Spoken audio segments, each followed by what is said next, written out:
Hello, everyone. My name is Eddie Morris, and I will be attempting to do both the learning objectives in one video, so bear with me. So to start off, I will be doing chapter 13. I will define transfer of learning as it applies to learning of motor skills. So let's begin.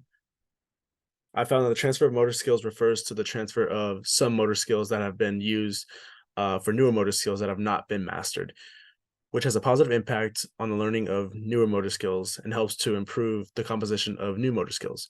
Dealing with the ability of an individual to apply knowledge, skills, or concepts learned in in one context to another context. Applying one's ability of an individual to apply previous learned motor skills to newer motor skills. This occurs in two various ways: one positive transfer and the other negative transfer. Positive transfer occurs when previously learned motor skills facilitate the learning of newer motor skills. So, for example, for positive skills in playing the violin facilitate learning to play the piano, since one would already have some sort of background knowledge in learning how to play an instrument. While negative transfer occurs when previously learned motor skills hinder the learning of newer motor skills. So, an example that I got for that was left-hand drive vehicles hindering the learning of right-hand drive vehicles. Those are two very different types of vehicles. And for chapter 14, as shown on the screen, we'll describe what an observer perceives from a skill and procedures researchers have used to arrive at this conclusion. So the observer perceives and uses the invariant, unchanging relative motions that characterize the coordinated movement pattern to develop his or her own movement pattern to perform the skill.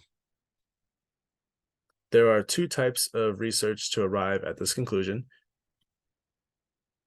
The first one being visual perception of biological motion, which is also known as the point light technique. And the other being the influence of demo on learning complex skills. The influence of demo on learning complex skills refers to the fact that observing a skill demonstration can be very helpful for beginners learning a motor skill. Most of the time, this is kind of done at like a younger age. Like when babies are developing newer things, they have to. Some people are more like visual learners, and I feel like most people, as children, they kind of need that background or that visualization. Through a step-by-step, this leads to types of research to support visual perception of biological motion. This changes the learner's coordination after observing a demonstration. Alrighty. Thank you so much.